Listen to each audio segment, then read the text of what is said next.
Hi mga kakulit! Kumusta kayo? Ayan. So, ang video ko for today is, paano ko nga ba nakilala ang Indiano kong asawa? So, habang naghihimay tayo ng kangkong, kukwento ko sa inyo. Anyways, way back 2016, same company kami, okay? Tapos, may isa akong kaibigan na nakapag-asawa din ng Indiano. Ngayon, sabi sa akin, ay, be, single ka pa ba? Sabi niya. Sabi ko naman, syempre, that time, single din ako. Sabi ko, oo, be, sabi ko ganun. Gusto mo ba ng ibang lahi? Sabi sa akin.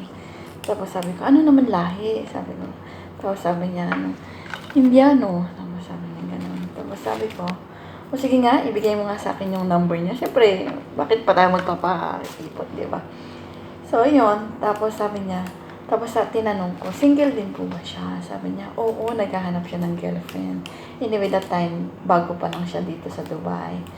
So, noon, tinawagan ko siya. Pero nasa ibang store siya. Tapos, ako na ang unang tumawag.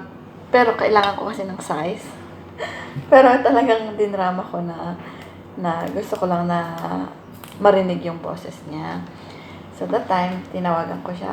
Sir pa nga yung tawag ko sa kanya. Sabi ko, sir, sabi ko gano'n, kailangan ko po ng size na ganito. Sabi ko gano'n.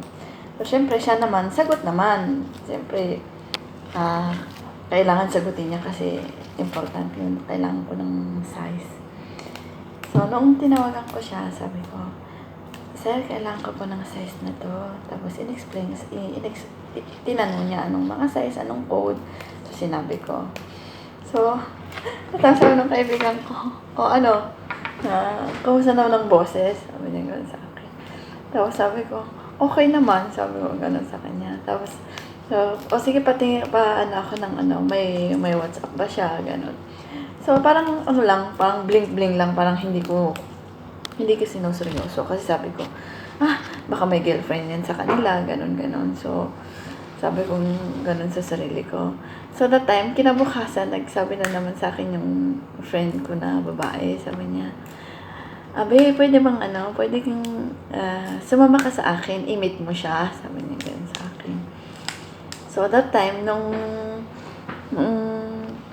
hapon kasi na yun, gabi na yun, sumama ako sa friend ko. Para lang mamit ko kasi curious nga ako. Kasi nga daw naghanap siya ng girlfriend, gano'n. So, nag-meet kami. Nung nag-meet kami, nahihiya pa ako. Tapos din siya nahihiya. Tapos sabi ko, sobrang malbas. Ang haba ng balbas niya. Sabi ko, nung tahimik kaming dalawa, yung kaibigan siyang kausap namin dalawa. Tapos, para ma-impress ako, nagluto siya ng tutong na hotdogs. Yung chicken hotdog dito. Tawang-tawa talaga ako kasi sabi ko,